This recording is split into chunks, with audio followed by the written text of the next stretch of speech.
Hello everybody, I am Robert Migraine, and welcome back to Religion, Philosophy, and Popcorn. As I speak, I am munching on popcorn right now.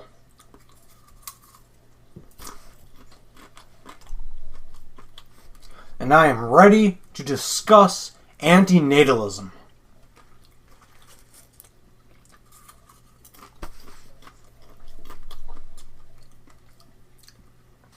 Antinatalism is the ethical position that it is immoral to bring children into the world.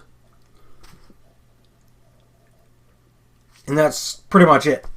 There are a lot of arguments for antinatalism, and there are arguments against.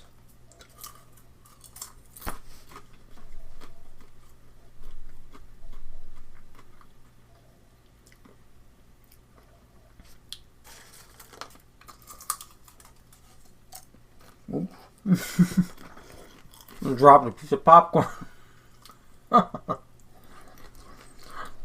Anyway, antinatalism. I'm ready to discuss it while snacking on popcorn.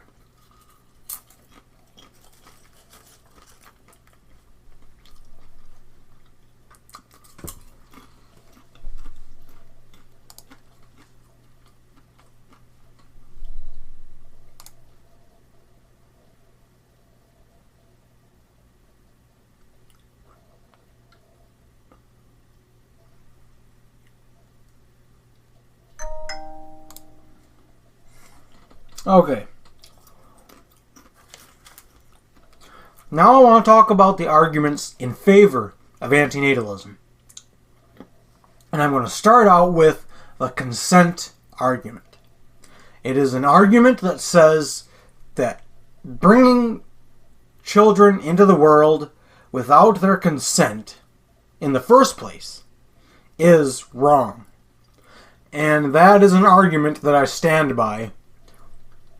Not just because I think the argument stands on its own, but because there are other arguments that explain why I think the consent argument is so strong.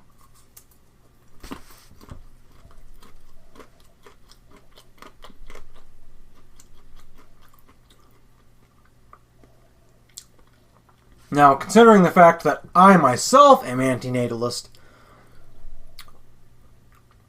I have to say that creating a new life without its consent is equally as immoral as having sex with someone who can't give consent.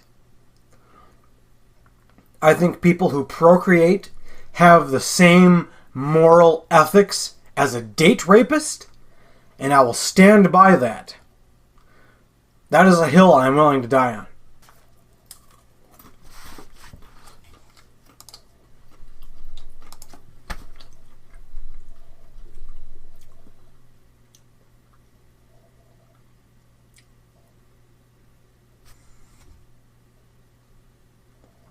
The second argument that I want to talk about comes from David Benatar's book called Better Never to Have Been: The Harm of Coming into Existence. His argument is the asymmetry argument.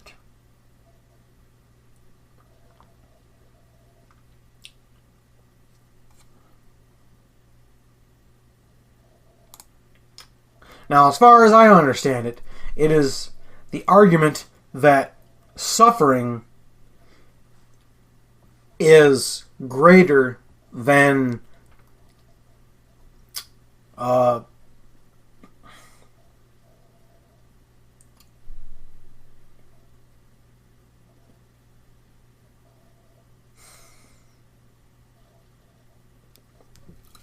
hang on.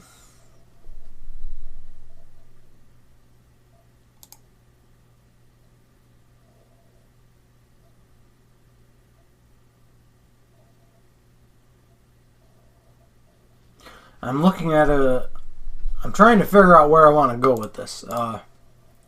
David Benatar's argument, his asymmetry argument, is that the pleasure that life offers, while good, isn't equal to the amount of pain. There is more pain than there is pleasure in life. And that is the asymmetry argument.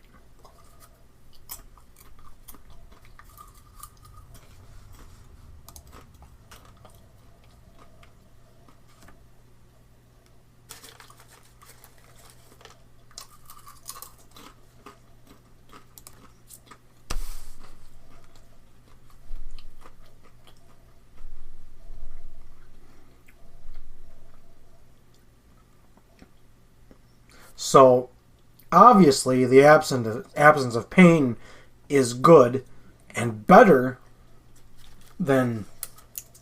hang on. The absence of pain is a good thing. So, that is why I would say that non-procreation is a good thing. Because if you create a new life, animal or human, it will experience pain. And the pain is worse than the pleasure is good. And because there is an asymmetry argument, that is why I think the consent argument is very strong.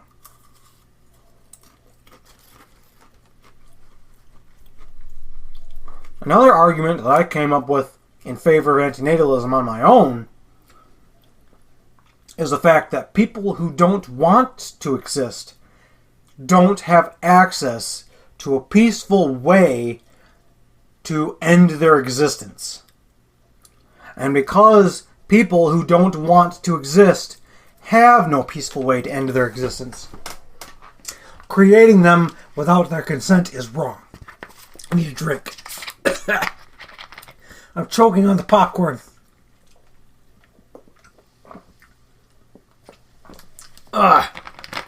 See? I gotta sneeze. See? This is the asymmetry in action. Even though I'm not talking about antinatalism right this second, I'm talking about eating popcorn.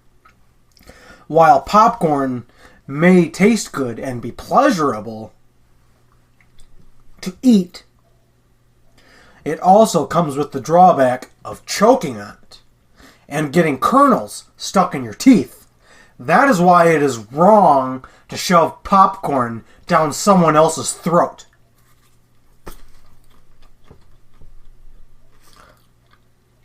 And to me, if we swap out popcorn with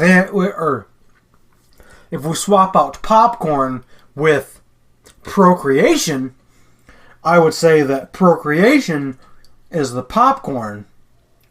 The good things in life would be the flavor of the popcorn, the good pleasurable experience, and the pain that life offers is the kernels that you choke on and the kernels that get stuck in your teeth. Now, because popcorn and procreation come with the drawback of choking and suffering, it is wrong to force life onto somebody, and it is wrong to shove popcorn down somebody's throat.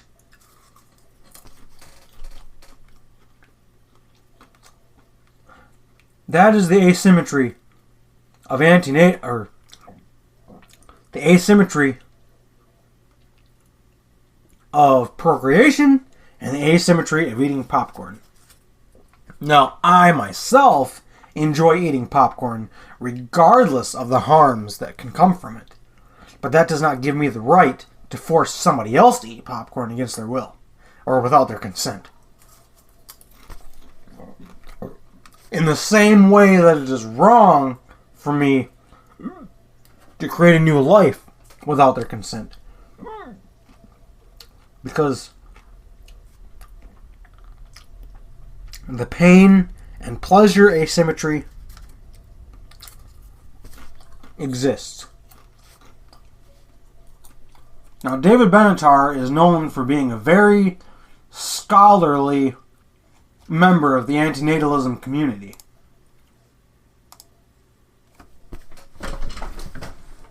I blow my nose.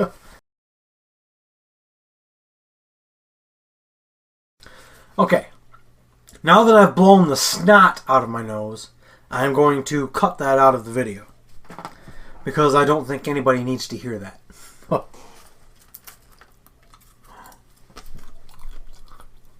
As far as the arguments against antinatalism, I would say that the arguments come from people who are happy to be alive, in the same way that people who enjoy popcorn would say that giving somebody popcorn is a good thing. But let's see. What other arguments are there against antinatalism? I'm going to look this up. I'm going to do some research and come up with arguments against.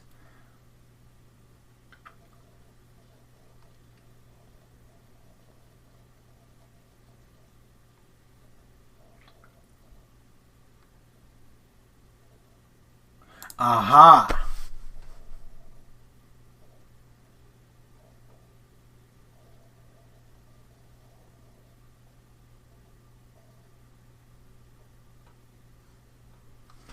Okay, here is a counter argument that I've come across. It comes from a few people who are critical of David Benatar's asymmetry argument. Basically, they would say that the majority of people are happy to be alive, and therefore it is morally okay to create a new life. And while that may be true, while it may be true that most cases, or that in most cases people are happy to be alive, it doesn't mean that everyone will be happy to be alive. So you have to pay attention to the people who are not happy to be alive, because ignoring them and their lack of consent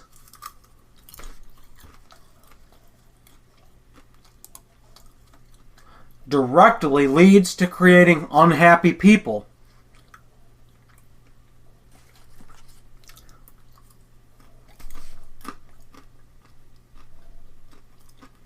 And when you have unhappy people who don't have an easy, peaceful way to exit this existence, you are taking a gamble with somebody's suffering, somebody's happiness, and somebody's lack of happiness. To procreate is to play Russian roulette with somebody else's well-being. That is what procreation is, and that is why I am antinatalist.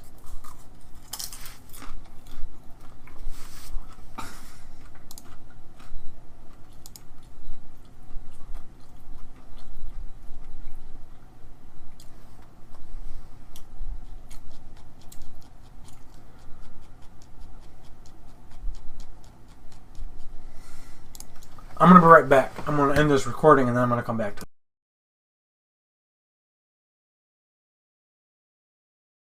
it. Okay, I'm back. I'm going to get more popcorn really quick.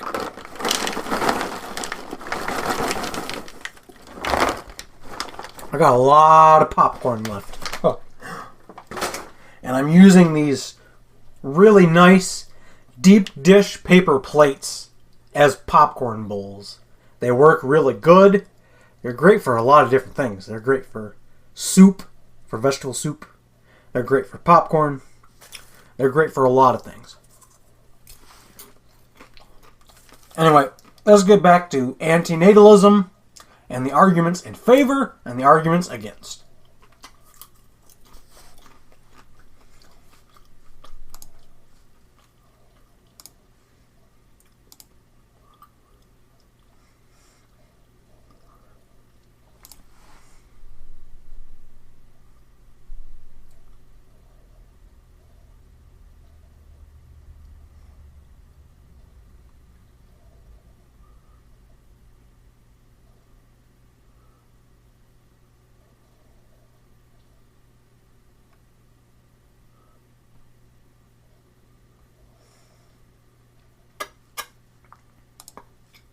I can't say I'm familiar with every argument in favor or against antinatalism. I think I've covered the basics at this point.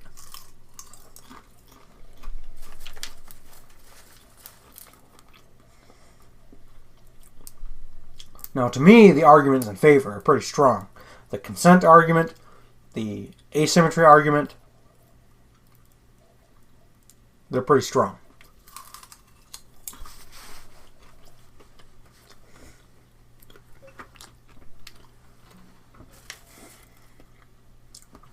And while I understand that there are people out there who are critical of antinatalism, I think those people are deliberately ignoring the fact that there are miserable people who don't want to exist. And they assume that because the majority of people are happy and want to live, then the people who are miserable that don't want to exist are automatically mentally ill. Now, in my opinion, that is wrong. Very, very wrong.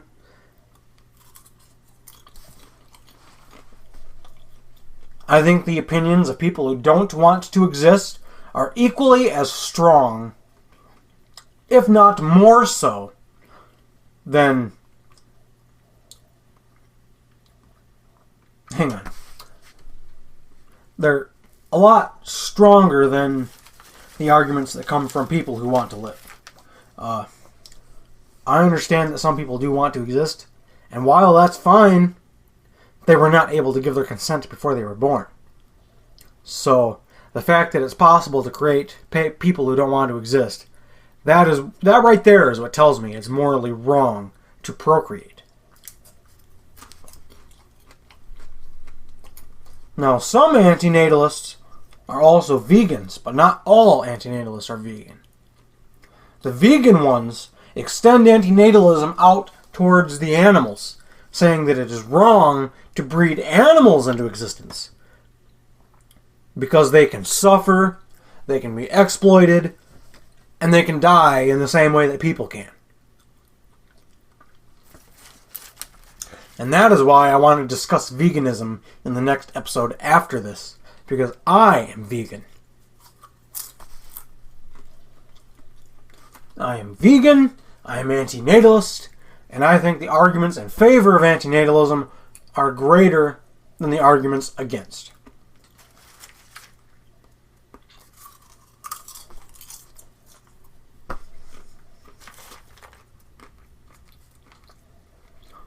I hope I'm not rambling too much here.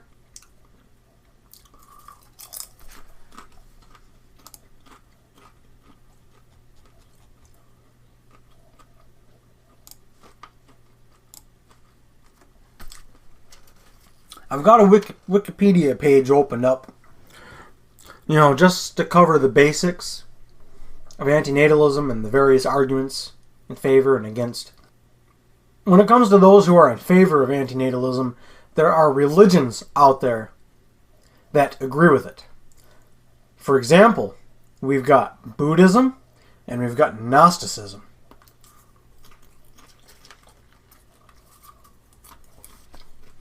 Now, at some point in the future of this series of videos, I want to talk about Buddhism and Gnosticism because I think they are very fascinating.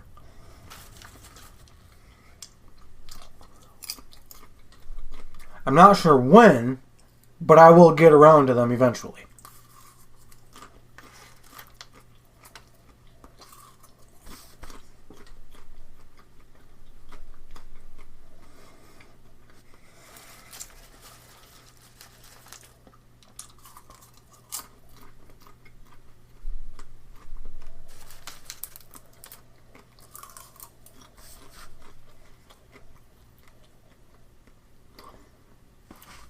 When it comes to the arguments in favor of antinatalism and the arguments against, I think it's up to every individual to decide for themselves if antinatalism makes sense or not to them.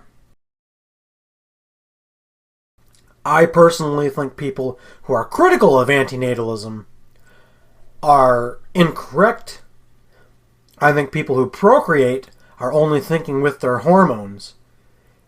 and not their logical mind.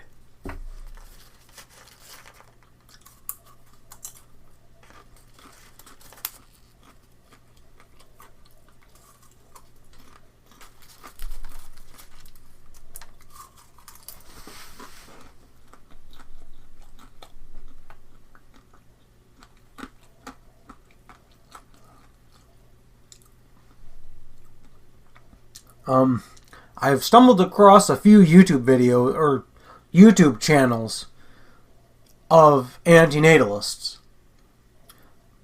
My personal favorite is probably Stop Having Kids. There's also a podcast called the Exploring Antinatalism podcast, which is really good too.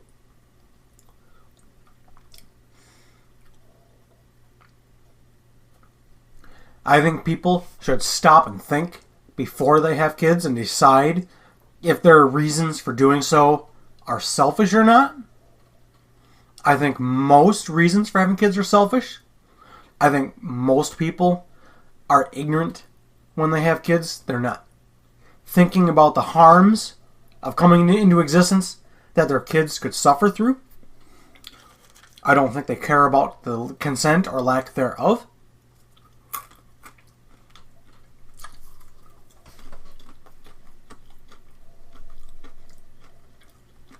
I think people who procreate are making a mistake at the very least, if not doing something completely immoral.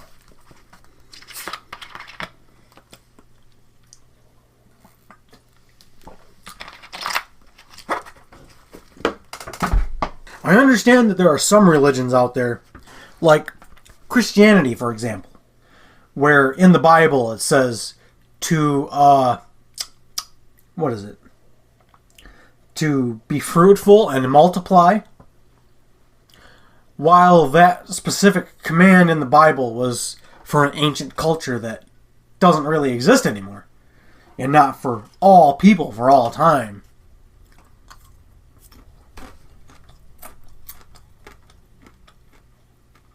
I think it's safe to say we should disregard that command because it comes from a religious text that is biased,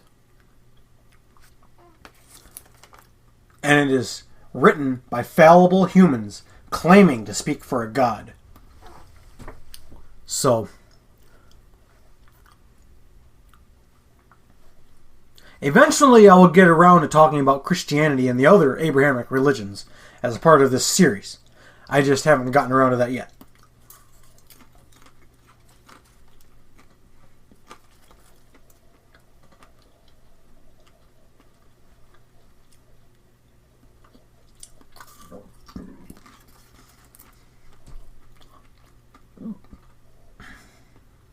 So, to conclude this, I want to say that the arguments in favor of antinatalism are stronger than the arguments against.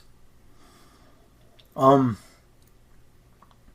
people want to leave comments on this video, tell me what you think about antinatalism. Are you in favor of antinatalism or are you against antinatalism?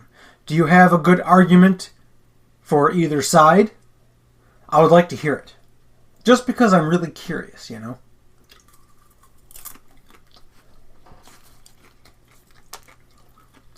And I think my popcorn argument stands pretty well. You know, the idea that while popcorn may taste really good, the kernels, it's also possible to choke on the kernels and get them stuck in your teeth. And some people don't like popcorn. That's why you don't have the right to shove popcorn down other people's throats. In the same way you don't have the right to procreate and shove life down other people's throats. So, if you like this video, hit the like button. If you got something to say, leave a comment, and I will do my best to reply to it. And I think I'm going to end the video here. I've got more popcorn to snack on, so I'm going to snack on it while I edit this video. Have a good day.